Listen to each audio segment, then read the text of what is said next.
Welcome to your second listener appreciation special from Boise, Idaho. This is your host, Adam Graham. If you have a comment, email it to me, box13@greatdetectives.net. Follow us on Twitter @Radio Detectives. And check us out on Instagram, instagram.com/greatdetectives. If you're enjoying the podcast, please follow us using your favorite podcast software. And you can become one of our ongoing Patreon supporters for as little as $2 per month at patreon.greatdetectives.net.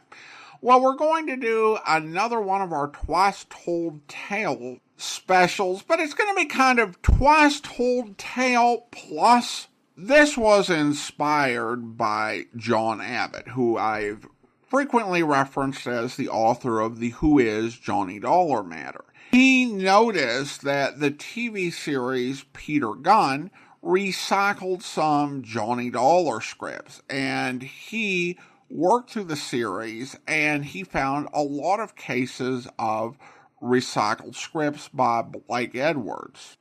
And he identified 23 episodes of Richard Diamond, 14 episodes of Yours Truly, Johnny Dollar, and 20 episodes of Peter Gunn that were part of a sort of recycling chain. And that was based on not only the circulating episodes of Richard Diamond and Johnny Dollar, but also the scripts as well. And he made some interesting discoveries, including noting that there were 5 that were actually recycled across all 3 series. And I thought it would be fun to go ahead and do a Twice Told Tale with one of these stories and play the radio versions and then watch the TV episode and review that as well. Now, unfortunately, of the 5, for 1, the Johnny Dollar episode is missing, and for 2 more, the Richard Diamond episode is missing, so that just left me 2 to choose from. So we're going to start out with the Richard Diamond episode that aired January 18th, 1952, and this one is The Simpson Case.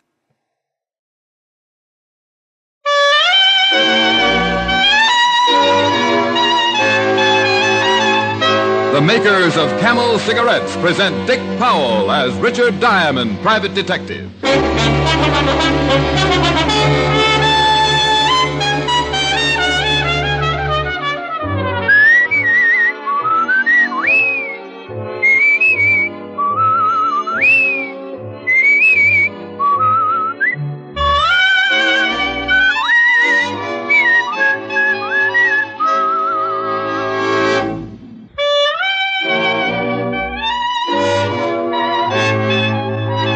Transcribed is Richard Diamond, Private Detective, starring Dick Powell.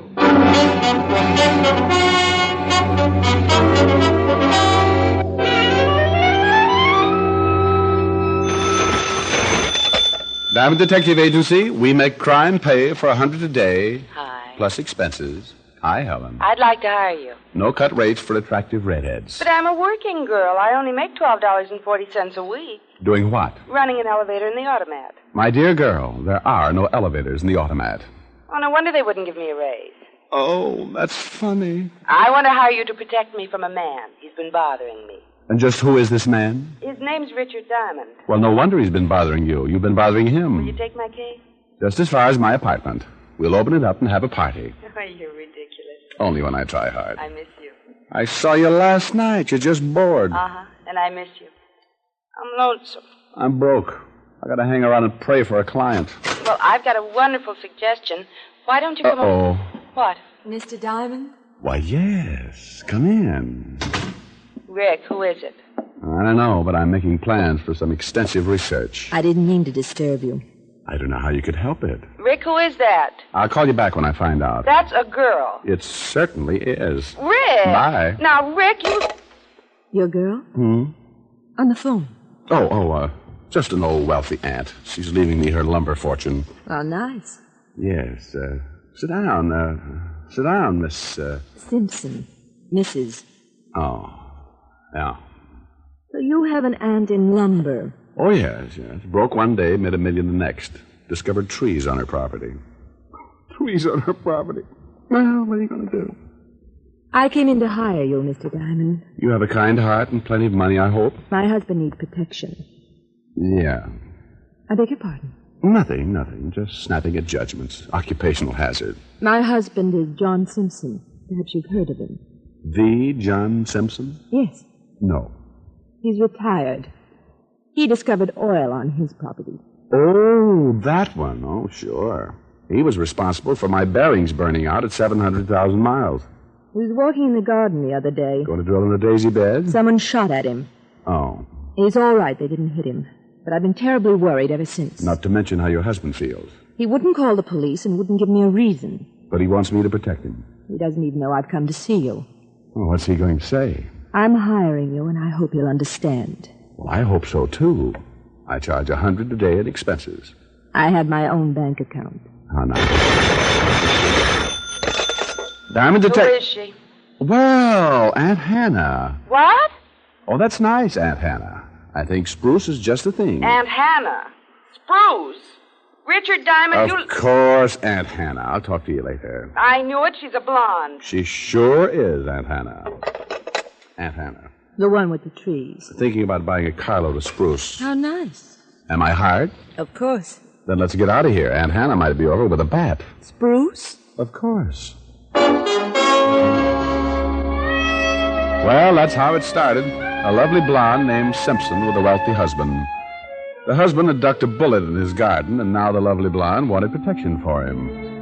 A few casual jokes, a fat retainer, and Richard Diamond was once more in the ranks of the employed. We left the office and climbed in our station wagon. 40 minutes later, we were pulling up in front of the Simpson house on Long Island.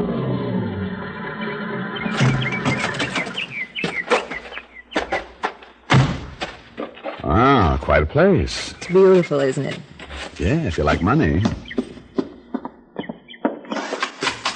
John's probably in the study. May I take your hat? Well, I'll just keep it with me. Your husband might not want a bodyguard. Well, you're back in a hurry. Oh, hello, Ralph.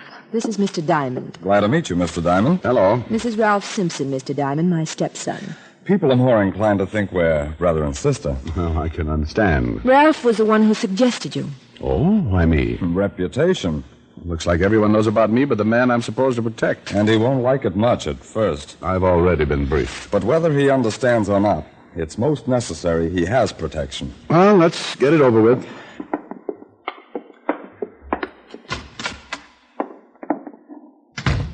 Hello, dear. What is this, a convention? Hello, Jane. Hello, Professor. Who is this man, this person with the hat? This is Mr. Diamond, John. Mr. Diamond, this is my husband, Mr. Simpson. Charmed. And this is Professor Fisher. How do you do, Mr. Diamond? Hello, Professor. What do you do, young man? Do? Mr. Diamond is a private detective, dear. What? Now, dear, it was my idea. A private detective? Now, just relax. Oh, go away, you quack. I've been relaxing enough. I can't think straight anymore. You've been making me relax so much. If you're not careful... Jane, I told you I didn't want anyone. But after being shot at... She pay you a retainer, Diamond? Yeah. Did she explain my feeling on this subject? Well, yeah. And you still took the money?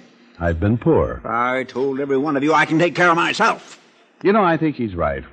Here's your retainer, Mr. But, Mr. Simpson. Diamond, please. Where do you think you're going? Out to find the guy who took a shot at you and give him some target practice. You've been paid a retainer to do a job. Now let's see you do it. Oh, John. I had a feeling you were going to do something like this. Bring in a private detective or a policeman or something.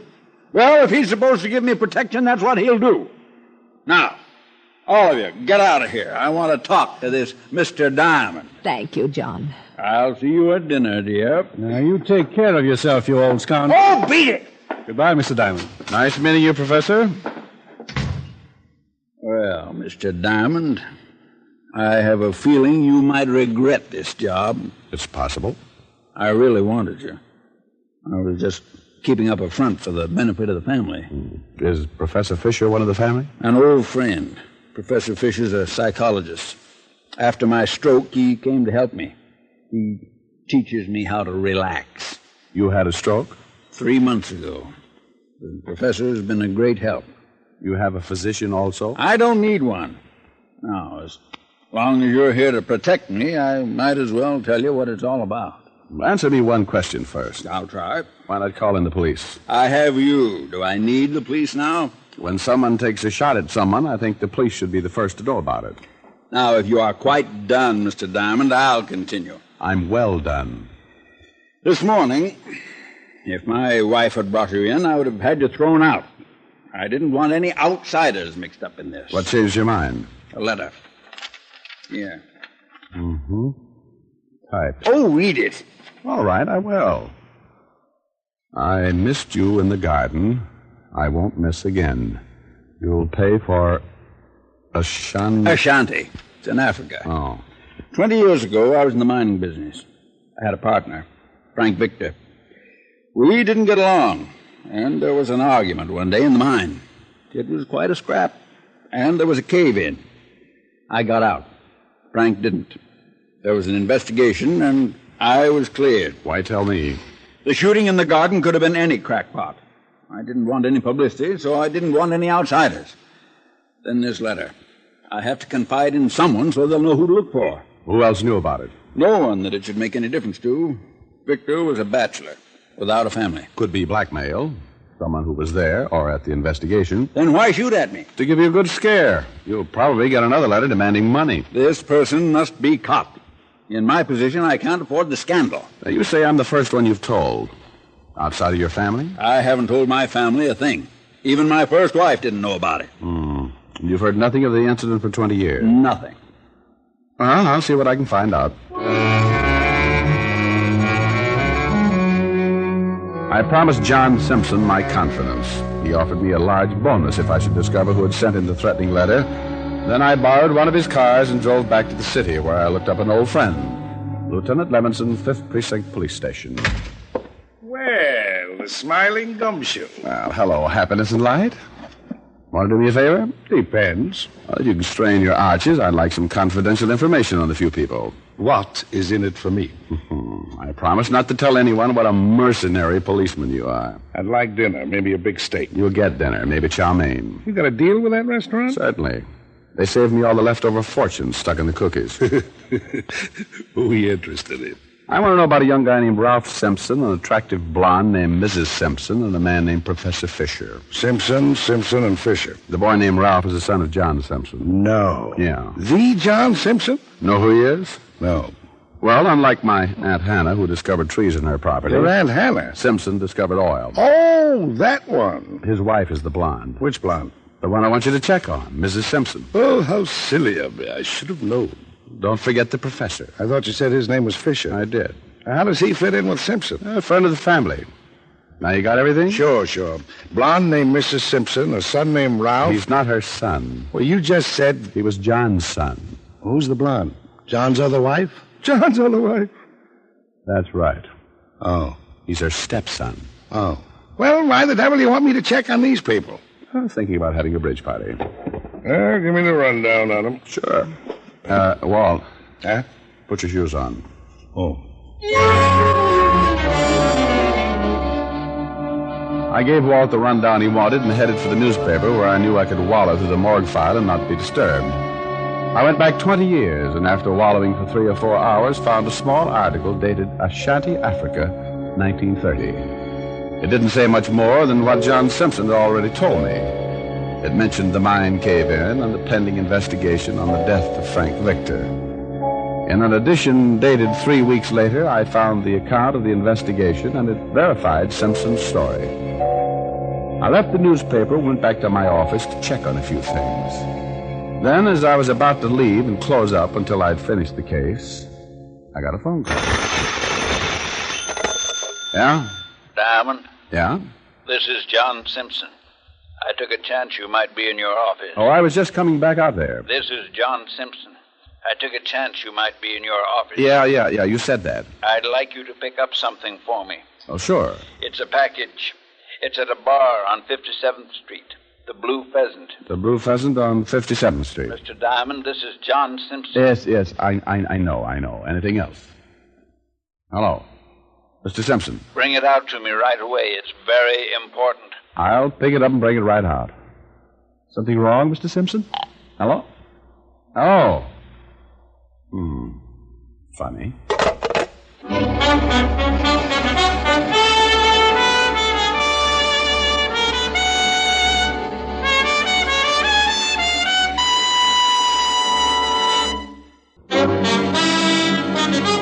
And now back to Richard Diamond, Private Detective, starring Dick Powell.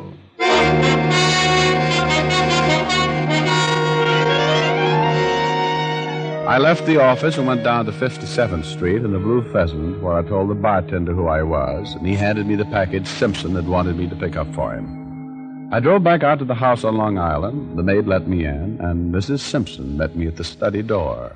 Hello. Well, hi.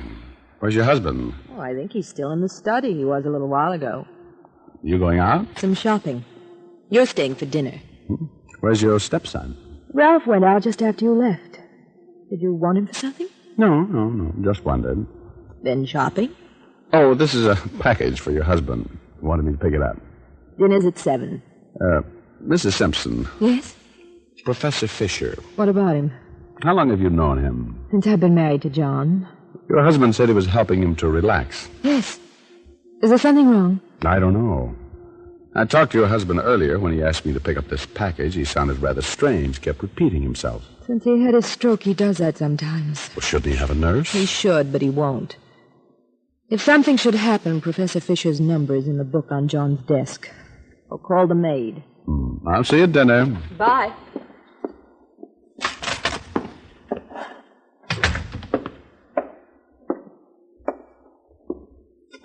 Well, hello, Mr. Simpson. I've got the package. Give me the package. Mr. Simpson. Give me the package. Are you feeling all right? Give me the package. Oh, okay, here. Oh, I did some checking on your story about a shanty, and I... Give me the package. You've got it. Mr. Simpson. What? Hey, what's wrong? Mr. Simpson, did you hear me? Oh, I better get the maid. Maid! Maid! Mr. Diamond? Yeah, Ralph? Yeah. What's wrong? I don't know. Your father's acting...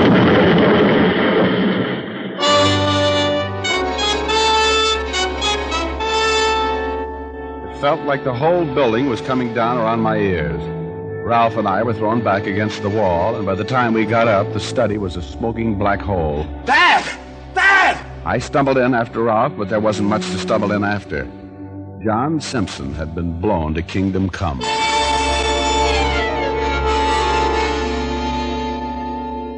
You're sure it was Simpson on the phone? Sure, I'm sure it was Simpson on the phone, Walt. He asked you to pick up the package. That's right. He wanted it when I brought it in to him. He wouldn't say anything else. He just demanded that package. He'd been pretty sick, hadn't he? Yeah, but a man doesn't go to that much trouble to commit suicide. No. Well, maybe somebody planted the bomb. Look, let's check with that bartender at the Blue Pheasant. Yeah, I want to talk to the rest of the family first. By the way, what did you find out about them? No police records. Can't find out much about the professor. He has no practice, no license in the state. Well, see if you can find out something. Interested?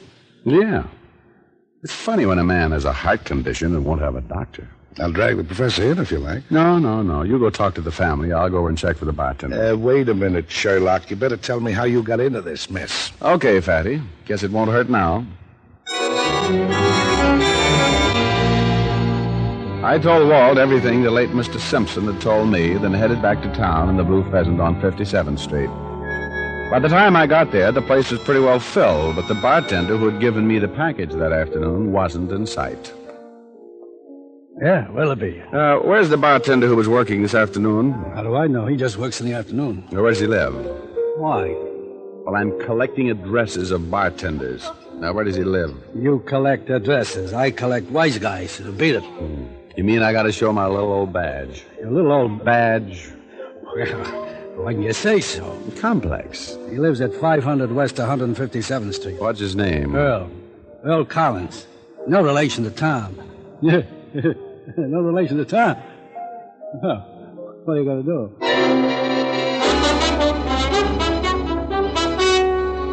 I piled out of the bar and back in the car. Drove across town to 157th Street and 500 West. It was a big apartment house, and Earl Collins was registered in 405. I climbed the stairs and knocked. Gave him a few minutes while I knocked my knuckles loose. then went and dug up the landlady to have her open the door. She was a charmer, about 4 years older than Grant's tomb, with a gin disposition that would make a lost weekend seem like a Miami vacation. The type that should never have been dug up. Look, honey, I got cleaning to do. Sweetheart. Sweetheart? Oh, an expression of fond endearment. Look, Buster, don't give me no words longer than one syllable. Cop. Will you? Yes, Mother. Mother. Sweetheart. Some cop. We'll discuss my qualifications as soon as you open that door. Okay. Sweetheart. There you are. Holy. You said it. Is he dead? As dead as he can get.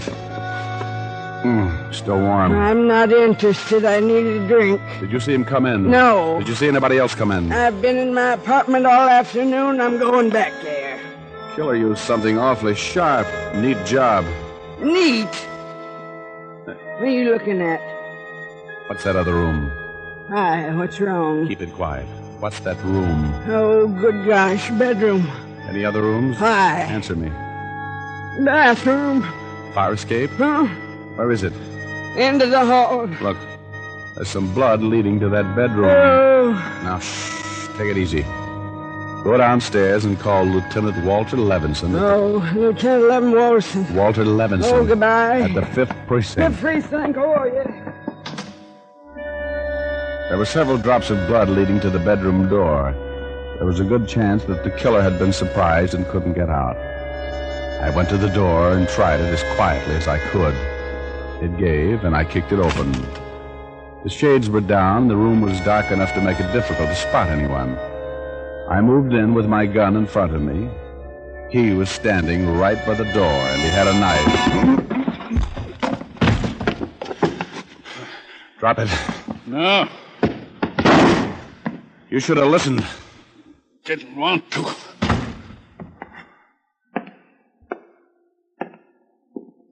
Sorry, Professor.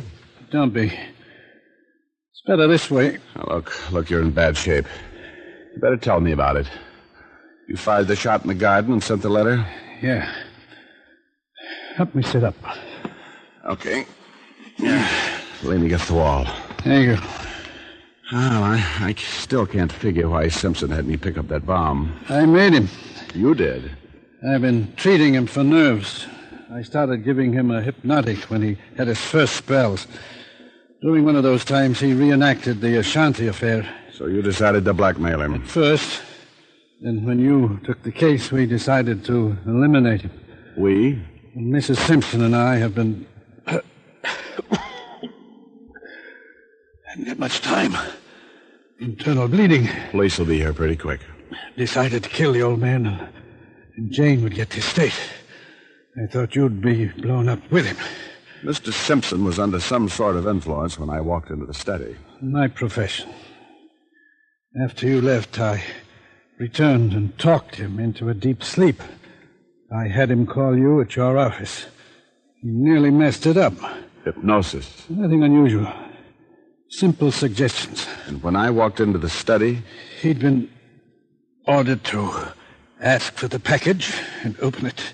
You mean he was asleep when I walked in? Yes, you see. It's too late. You'll have to guess the rest. Bleeding in. Yeah.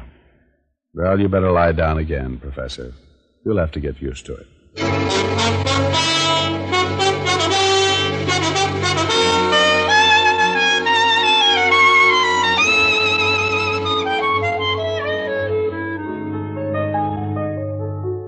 Why did he kill the bartender? Well, Walt checked, and the professor had been coming into the bar for some time in the afternoons.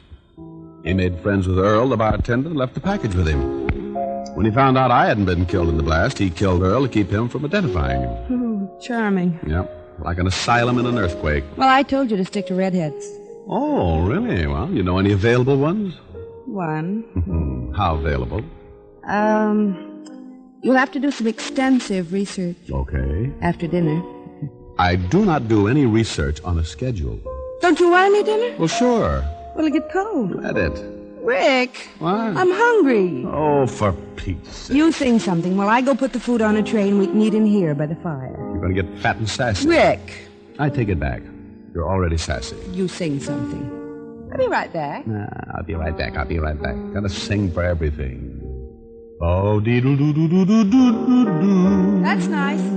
Just get the food, huh? Just sing, huh? I think of you with every breath I take, and every breath becomes a sigh. Not a sigh of despair, but a sign that I care for you. I hear your name with every breath I take, on every breeze that wanders by, and your name is a song I'll remember the long years through. Even though I walk alone, you guide me. In the darkness, you light my way. And all the while inside me, love seems to say, someday, someday. And when I sleep, you keep my heart awake. But when I wake from dreams divine, every breath that I take is a prayer that I'll make you mine.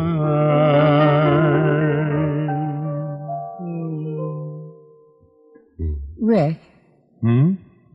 Is there really anything to this hypnosis? Well, it sure is. The old professor made Simpson open that package. Is it hard to do? Look, I'll show you. Just sit right there. Rick, It's all right. Just look me right in the eye. All right. You're going to sleep. You're going to sleep. You just want to go to sleep. Nothing makes any difference.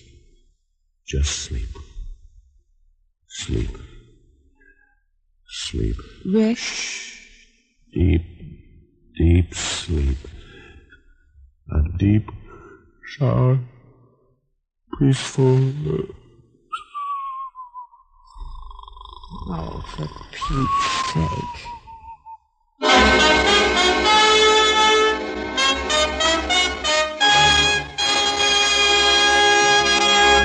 Dick Powell will return in just a minute.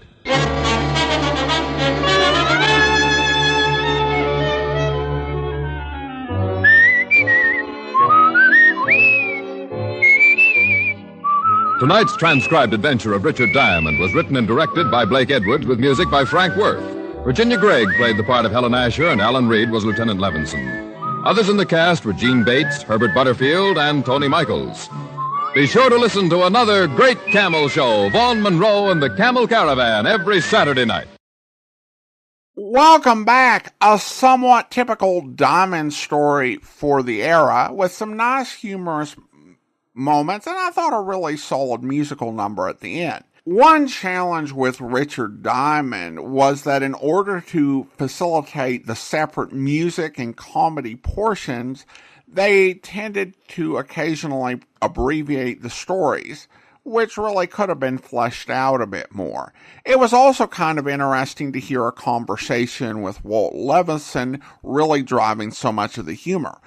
That's really different from the early days of the series, when Diamond would be this very strong comic figure to Levinson as the absolute straight man. Of course, that was back when Ed Begley played Levinson. Alan Reed was the fourth and final actor to play Walt. We only have a relative handful of episodes with him in that role, and it would be more interesting if more emerged so we could get a better idea of what his performance was like in a typical episode. Well, now let's get into the Johnny Dollar. This one starred John Lund. The original air date on this one is June the 23rd, 1953, and this one is The Jonathan Bellows Matter. My darling, you must believe me. Oh, Filbert. When we get to our new stateside installation, the housing referral office there will be the answer to our housing needs. Oh, Filbert. Sheila, the housing referral office will help us get housed quickly, adequately, suitably, and economically in quarters reasonably close to the installation. Oh, Filbert. Sheila. For your listening enjoyment, John Lund as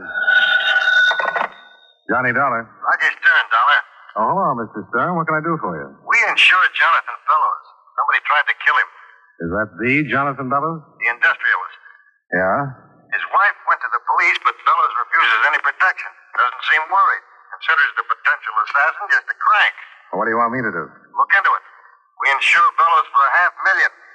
I suggest you talk to his wife first. She's staying at the town apartment, number 1 Park. Mrs. Edith Fellows. She'll expect you.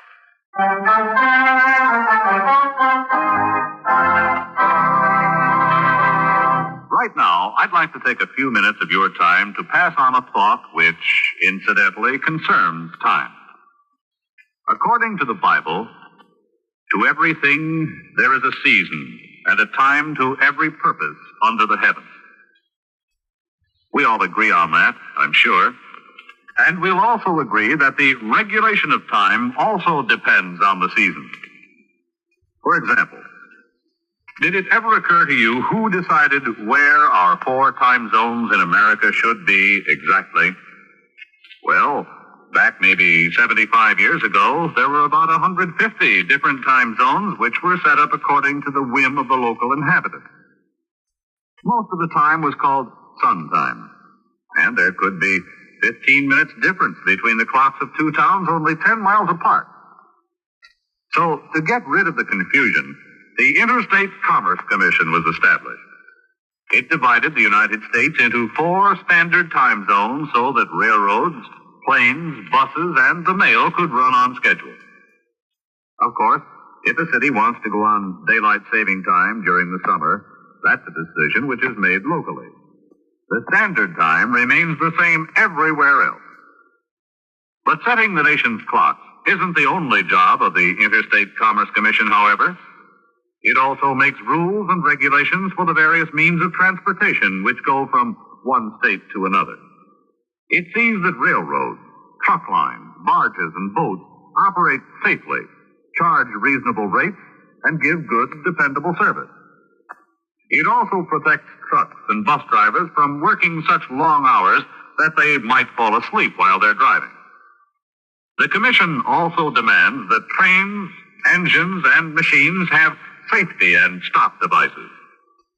It is, in itself, a safety device to assure every one of us freedom from danger as we travel about our country.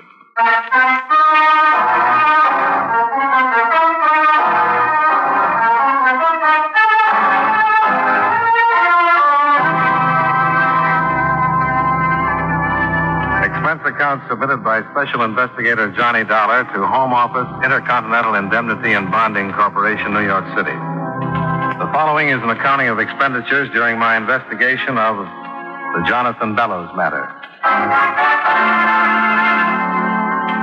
Expense account item 1, $29.65. Mileage and incidentals between Hartford and New York City. I arrived at number 1 Park Avenue close to 2 o'clock.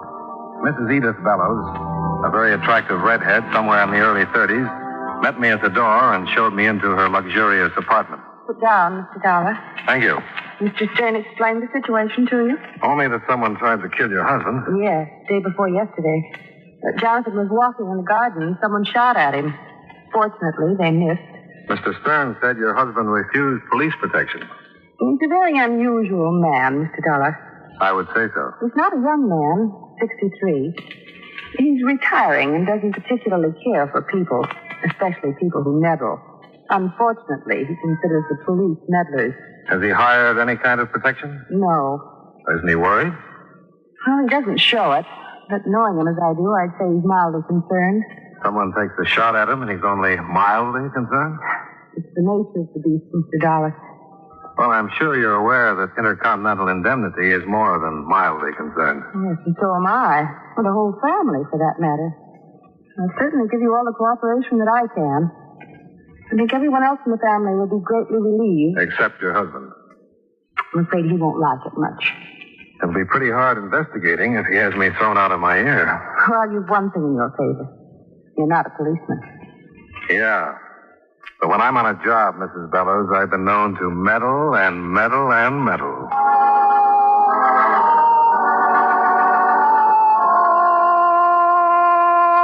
We talked some more about Jonathan Bellows. Mrs. Bellows had married him 8 years before, taking her place as number 3 in his collection of wives. Her predecessors had retired to lives of leisure on their alimony. Bellows had one son, Ralph, by his first marriage, now 23 years old. Around 3 o'clock, we went downstairs and climbed into a bright new station wagon. An hour later, we were driving up a long circular driveway that led to the Bellows mansion. We parked and went in. Jonathan's probably in the library. Hi. Oh, hello. Mr. Dollar. This is Ralph Bellows. Oh, how do you do? How do you do? The insurance? Yes. Everyone know about this? Well, everyone except... Your husband? Yes. He's in the library with Professor Wilt. Gonna blow a fuse. Gonna be funny, huh? Well, in a way, yes. You might not get much of a laugh out of it. Uh-huh. Ralph, that's not very considerate. Well, it's the truth, and you know it. The old man's going to take off like a skyrocket. And I personally think it's very funny. I'm not being vindictive. I'm just being honest. Look, Mr. Dollar, I haven't anything against you. I don't even know you, but my father's a tough, bigoted, unreasonable old man, and I've had to put up with it all my life. Ralph. Well, it's the truth. 99% of the time, he gets his own way, but when he doesn't, he creates the most magnificent explosion you've ever seen. Gloatingly, I am proud to say that I have been responsible on several occasions for lighting the fuse. Do you own a gun? No, don't be ridiculous. I didn't take that shot at him. Oh, no, of course not. Ralph's just as concerned as the rest of us. Ralph, I think we'd better... Yes, certainly. Can you take it, Mr. Dollar? That's why I'm here. Then allow me to escort you to the library. You're spoiled, Ralph. Rotten. Where is it? The Atomic Energy Commission. What? You have visitors. What did you say about the atomic... Oh, he's just being silly. Hello, Professor. No, how are you, Edith? Beaten him 3 straight games. Who's that with you? Oh, this is Mr. Dollar, dear. He's going to find out who took that shot at you. What? Now, John, he's an insurance man. Insurance man? I'll just sit over here. I'm with Intercontinental Indemnity. What are you doing here? Who sent for you? Now, John, be reasonable. I want to know who in blazes... John, I don't get it. You stay out of this. Young man, who told you? I was retained by Mr. Stern. I didn't tell Stern to send anyone over here to meddle in my affairs. I brought him here. You did? Why? Because we're all worried. Edith, we've discussed this whole thing. Jonathan, if you don't take it easy... Shut up. Get out of here, Mr. Dollar. Get out. Jonathan, please. Are you going to get out of here? Possibly. But stop looking like you're going to throw me out. Young man, just let me tell you. No, I've got a better idea. Sit down. What? Sit down. Why, you young... Now, sit down.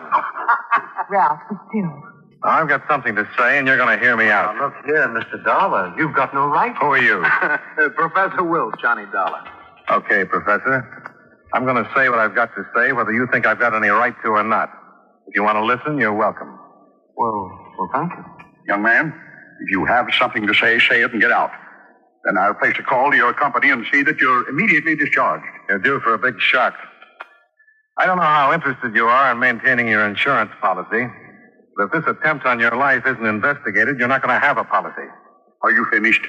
No, that's not what I wanted to say. It's this. I've never met you before. I don't know you, and I don't want to. You're a big man in your field, but that doesn't entitle you to be rude to me. Now I'll go. But if you ever try throwing your weight around again, I'll turn you over my knee and make up for the spankings you must have missed a long time ago.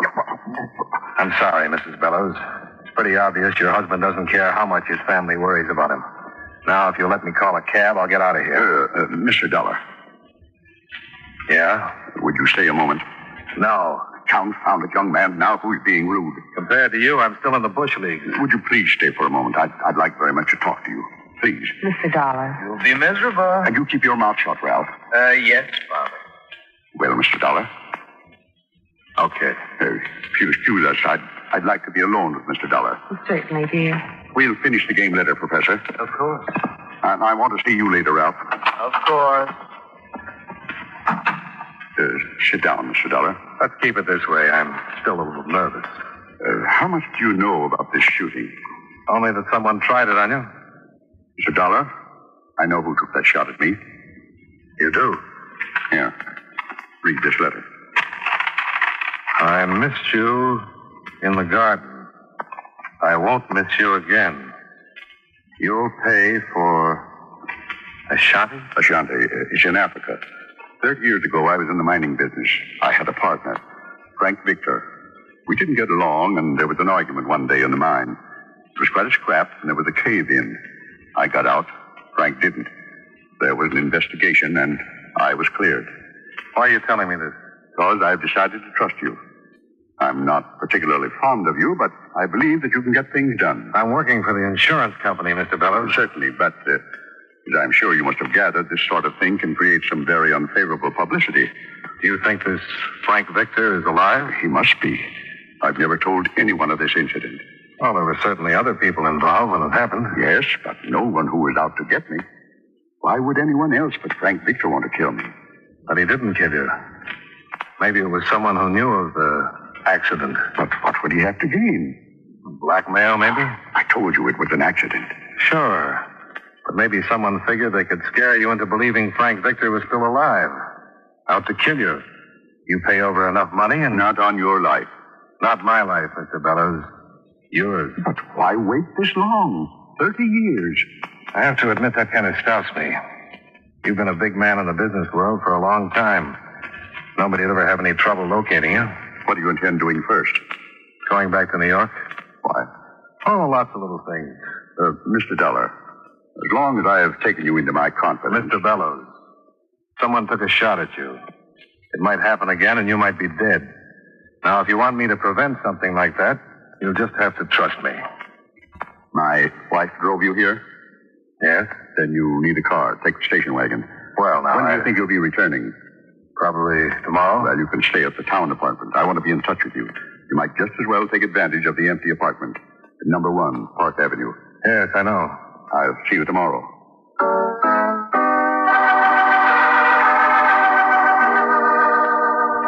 I left without saying goodbye to the rest of the family and drove the bright new station wagon back to town. I stopped off at the Times, where I wallowed through the morgue file for 3 or 4 hours. I went back 30 years to find what I was looking for. A small article dated Ashanti, Africa, 1923. It didn't say much more than what Jonathan Bellows had already told me. It mentioned the mine cave-in and a pending investigation into the death of Frank Victor, Jonathan Bellows' partner. In an edition dated 3 weeks later, I found the account of the investigation, and it verified Bellows' story about the verdict. Satisfied, I left the newspaper and drove to number 1 Park Avenue, where I received a royal greeting from the doorman, who informed me that Mr. Bellows had phoned to make sure I had everything I needed. In the apartment, I poured myself a drink, took off my shoes, stretched out on the sofa, and put in a call to Roger Stern. Yes, Dollar? I want some information on the Bellows family, past and present. Sure.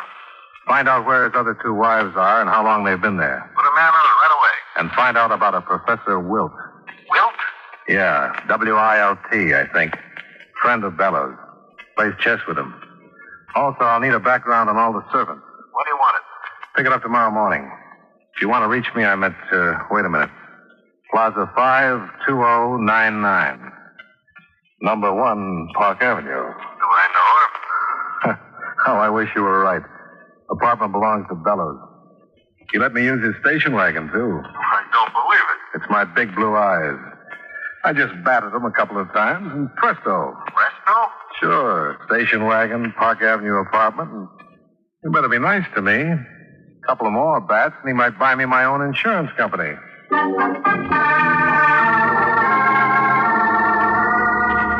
Expense account item 2, $7.50, dinner. After which I returned to the apartment and considered making a few calls that might relieve a lonely evening. I referred to my meager list of availables and was just about to try my luck when the phone rang. Johnny Dollar. Mr. Dollar? Yeah? This is Mr. Bellows. I'd like you to fix something up for me. I was just trying to do the same for myself. I'd like you to go to 955 East 108th Street and pick up a... Yes, Mr. Bellows? Pick up a package for me. Bring it right out. Sure. Is anything wrong? Mr. Bellows? Nothing's wrong, Mr. Dollar. Just pick up the package and bring it right out to me. Well, sure. 955 East 108th Street? Yes. It's a bar. Ask the bartender for the package. Bring it right out. Okay. Goodbye. Mr. Bellows, are you sure there isn't something... Mr. Bellows? Mr. Bellows? Huh.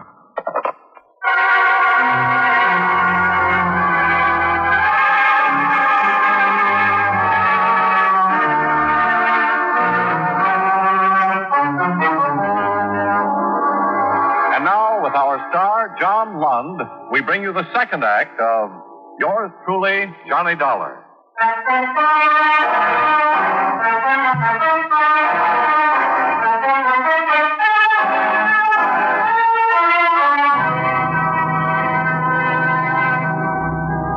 I went downstairs, climbed into the station wagon, and wheeled it east to 108th Street, where I located number 955. It was a bar, the Blue Pheasant. I parked and went in.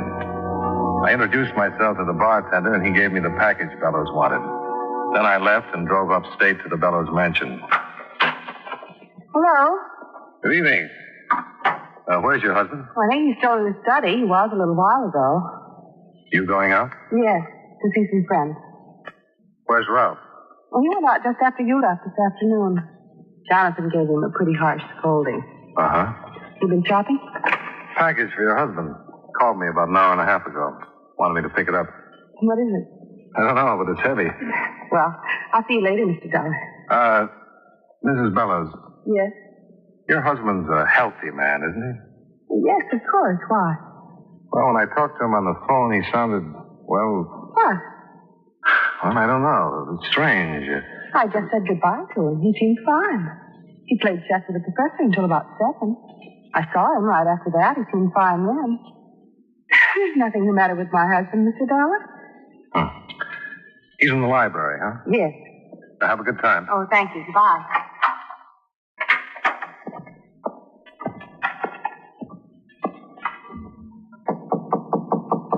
Yes? Good evening. Yeah, I thought you weren't coming back till tomorrow, Dollar. What? You said when you left you weren't coming back till tomorrow. But when I talked to you on the phone... Talked to me on the phone? Yeah, when you asked me to pick up this package. Package? Yeah, here. From that bar. Oh, yes, the package. Mr. Bellows. Give me the package. What's wrong with you? Nothing's wrong. Just give me the package. Very important. I've got to open it. Okay. You're sure you're all right? Mr. Bellows.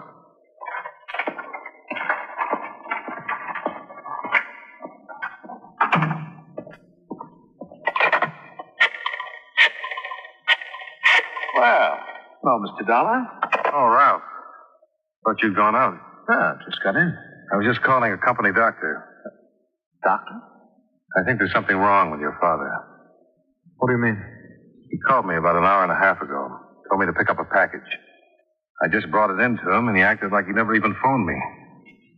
Well, maybe he didn't. Maybe someone else. But when he saw the package, he seemed to know all about it. It was odd. It was as though I suddenly wasn't even in the room. He took the package. Felt like the whole building was coming down around my ears. Ralph and I were thrown back against the wall. And by the time we got up, the library was a smoking black hole. Dad!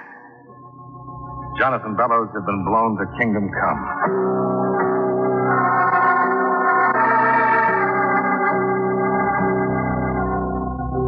bomb, all right. A big one.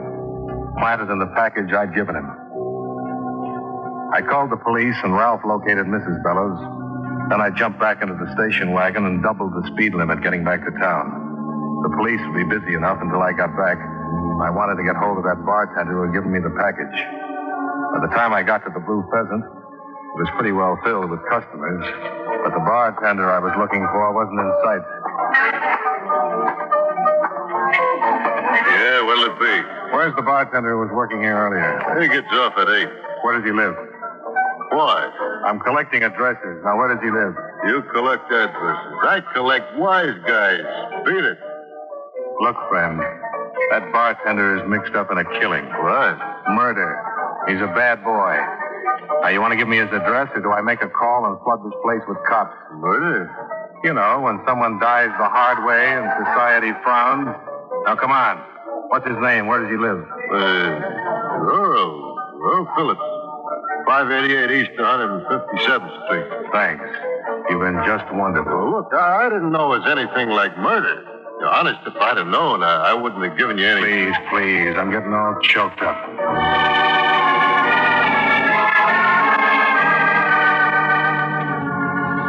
I drove across town to 157th Street and found 588 East, a big apartment house. Earl Phillips was registered in 405.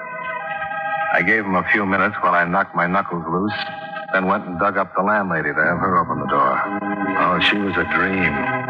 About 4 years older than Grant's tomb, with a gin disposition that would make a lost weekend seem like a Miami vacation. The type that should never have been dug up. Now, look, honey, I got cleaning to do. Look, sweetheart. Sweetheart. An expression of fondness. Look, Buster, don't give me no words longer than one syllable. Cop. You cops got badges.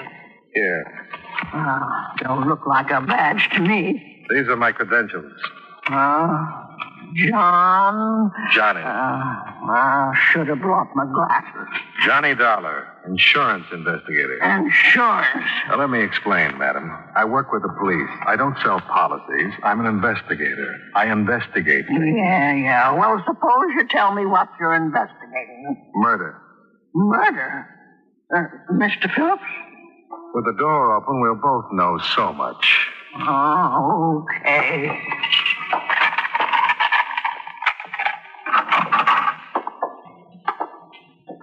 Turn on the lights.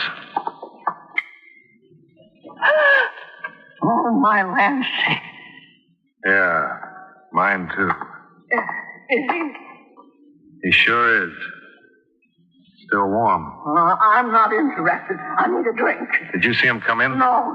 You see anybody else come in? I've been in my apartment all afternoon. I'm going right back there. Come here. Do I have to? What's in there? Where? Another room. A bedroom. What are we whispering for? In the other rooms. Why? Answer me. Bathroom. Fire escape. Huh? Where is it? Oh, end of the hall. Please, Mac, what are we whispering for? There's some blood leading to that bedroom. Take it easy. Yeah. Downstairs and call the police. Go down to the police and call stairs. No. Call the 15th precinct. It's close. I got it. Goodbye. 15th precinct. 15th precinct. Yes. Ernie Phillips, the bartender who had given me the package with the bomb in it, had been stabbed to death. There were several drops of blood leading to the bedroom door. There was a good chance the killer had been surprised and couldn't get out. I went to the door and tried it as quietly as I could. It gave, and I kicked it open. He was standing right by the door, and he had a knife. Drop it. No.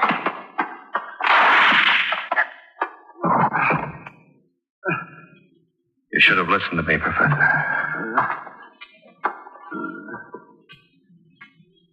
Bad? Yes. Landlady's after the police. You want to tell me about it? Sure. Help me. Sit up. All right.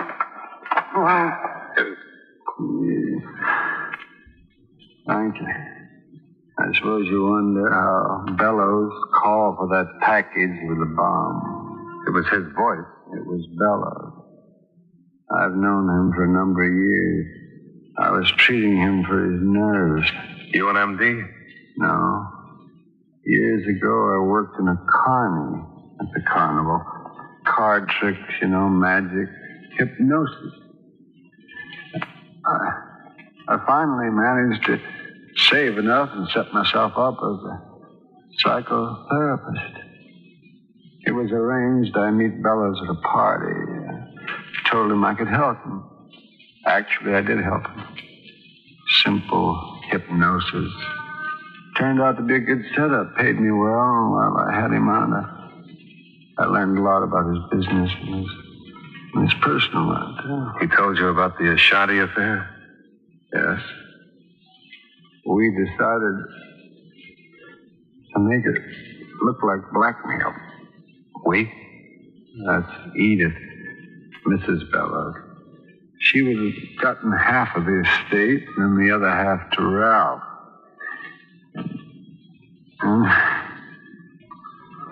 Mr. Dollar, I think I'm dying.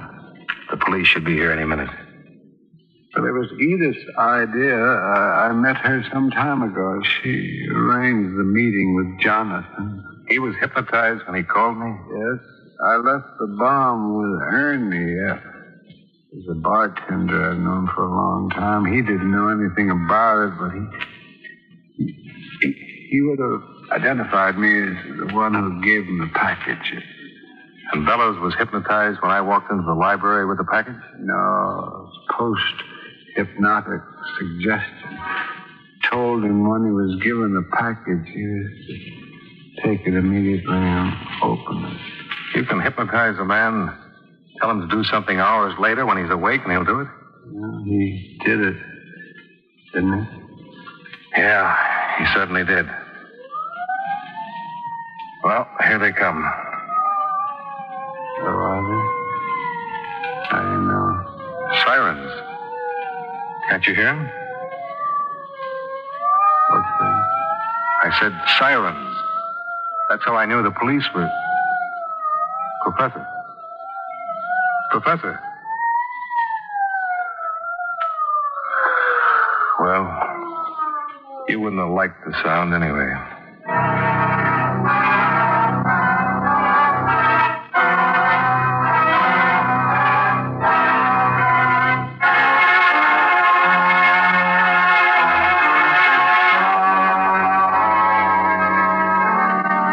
Mrs. Bellows was arrested for her share of the crime, and as you know, the case comes up next week. And that's the way it shapes up.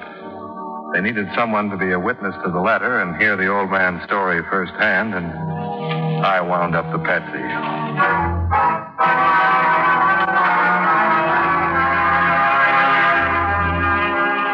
Expense account item 3, $141.80. Hotel and incidentals while I stayed in town tying up the ends for the law. Item 4, $29.65. Mileage and incidentals between New York and Hartford. Expense account total, $208.60. Yours truly, Johnny Dollar.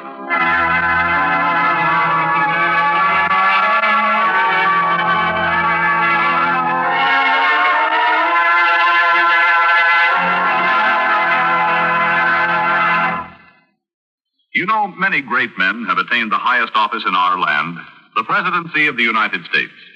Can you guess the name of this man? The son of a Baptist minister, he entered Union College at Schenectady, New York, at the age of 15.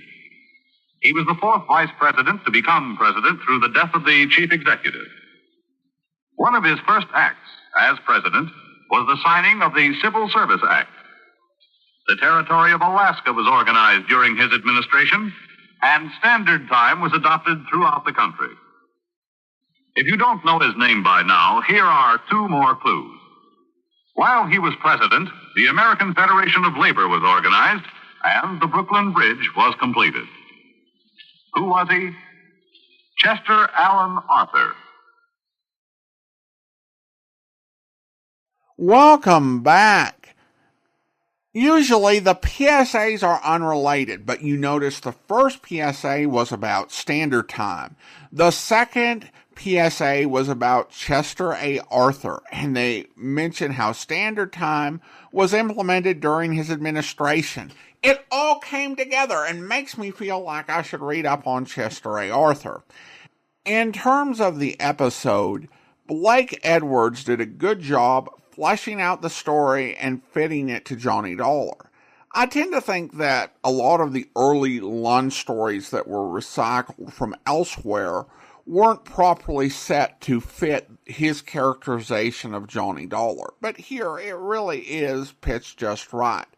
I thought the change to the scene where Johnny nearly walked out on Bellows was really well handled. And Edwards did a good job of making it fit with the way that an insurance investigator would relate to an insured. I also liked how they shortened the scene where Bellows was repeating the introduction like some tape recording. It didn't speak well for Diamond that he wasn't more alarmed by that. I think in this case, it was believable the degree to which Johnny was concerned about it. There were a lot of portions near the end when you were approaching the climactic confrontation that were practically word for word from the Diamond episode, but I think that was to be expected. It's of note that the only person to appear in both scripts was Virginia Gregg, who played Helen but wasn't part of the main action in the Richard Diamond episode. Now let's turn to the TV adaptation of the script for Peter Gunn. Peter Gunn was a private eye series created by Blake Edwards with an absolute banger of a theme by Henry Mancini. It starred Craig Stevens as Gunn and ran for 3 seasons. This episode was the 16th episode of Season 2, The Spell of Murder, and was released on January 11th, 1960. There are some great old-time radio connections on this episode. The director was Lamont Johnson, who had been an actor during the golden age of radio and was one of the many actors to play Archie Goodwin opposite Sidney Greenstreet's Nero Wolfe. Charles Calvert, who played Sergeant Tartaglia on Broadway's My Beat, played the role of the bartender. And the Blake Edwards story was co-adapted by Tony Barrett, who, of course, was a noted old-time radio actor and actually played the son in the Yours Truly Johnny Dollar script. Peter Gunn was not a series that relied on narration, so you have a lot more events happening on screen rather than being exposited. We actually see the first shooting attempt, which is made really interesting by the presence of a cat who gets nervous, spots the shooter, and runs to try to get out of the way. And then the wife of Arnold Simpson, the target of the attack, goes to Peter Gunn and asks for his help. And she's talking to Gunn while his girlfriend, Eve, sings at Mother's, which was his hangout, and she's singing a great rendition of It's Wonderful. I did find a couple of points interesting in terms of showing how even in 8 years, times had changed. In the Richard Diamond episode, and in Diamond in general, he tended to drop Helen from the conversation or run off after whichever female client came in the office, without much regards for what her feelings might be. However, in the TV version, before Gunn leaves, he spends some time with Evie, sweet-talking her, and being very kind about the fact that he got called away to do this job. I do think romance was a big part of Peter Gunn, but it definitely speaks to a change in what the audience would expect in the course of just a relatively short period of time of 8 years. The other thing that was interesting is in the radio version, the detectives go down in the car with the wife, and then they borrow a car with Johnny's. It was a station wagon from the client. However, by the end of the 1950s and the early 1960s, detectives became associated with having really cool cars. In fact, Peter Gunn's 1959 Plymouth Fury landed on the 14th spot in Street Muscle magazine's list of the top 50 TV cars of all time. So as a general rule, Peter Gunn was not going to be hitching a ride with somebody and then jumping behind the wheel of a station wagon.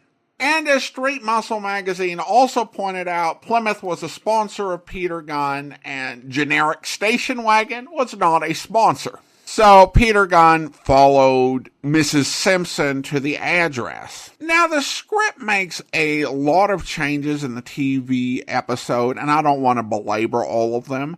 I think what the writers tried to do is take the key elements of Blake Edwards' story and create opportunities for powerful visuals and solid dramatic moments.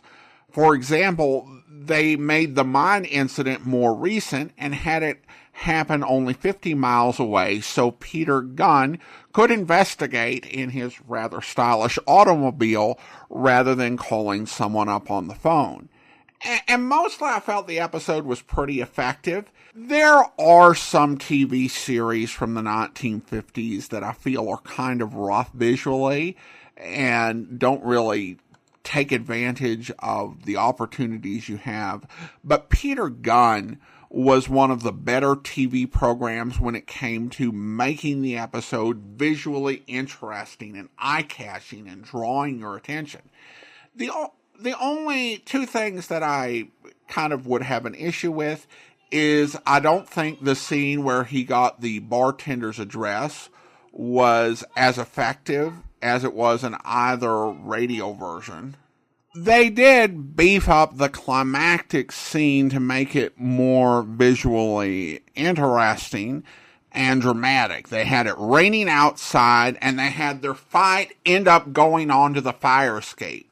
As a concept, it was great, and having the death scene being the professor lying, dying on the pavement in the rain is kind of a classic noir image. But what I think we'd call the fight choreography between Peter Gunn and the professor was not great. But other than that, it was an interesting TV episode, and just as fascinating to see how they took a story from 1952 and 1953 and made it fit nicely into a 1960 detective TV series. Now, if you do want to watch this episode of Peter Gunn, the episode is The Spell of Murder from Season 2, and I watched it on Prime Video. However, Peter Gunn is one of those series that, as of this recording date, is distributed at a lot of places online. It is available on both Pluto and Tubi if you don't have Prime. At least that's the availability in the United States. And now it is time to thank our Patreon supporter of the day. And I want to go ahead and thank Lisa. Lisa has been one of our Patreon supporters since July 2015, currently supporting the podcast at the Seamus level of $4 or more per month. Thank you so much for your support, Lisa. And this will do it for today. If you're enjoying the podcast, please follow us using your favorite podcast software. We will be back next Sunday with our final listener support / appreciation special. But join us back here tomorrow for the Adventures of the Falcon, where... All right, Greco, where is she? What are you getting so excited about? What happened to her? This is New York in broad daylight. What could happen? Look, Greco. Hey, holding on to my coat ain't gonna bring her back. If you really want her, all you gotta do is say the word. What's the word? Yes. Yes, what? Yes, you work for Bill Palmer.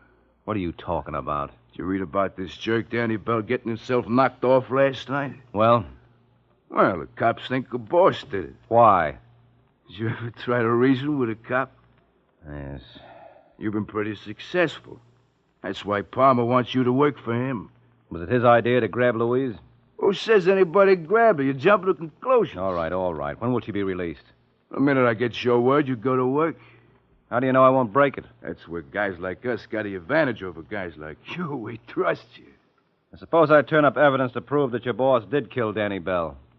And he deserves to fry. I hope you'll be with us then. In the meantime, send your comments to box13@greatdetectives.net. Follow us on Twitter at Radio Detectives and check us out on Instagram, instagram.com/greatdetectives. From Boise, Idaho, this is your host, Adam Graham, signing off.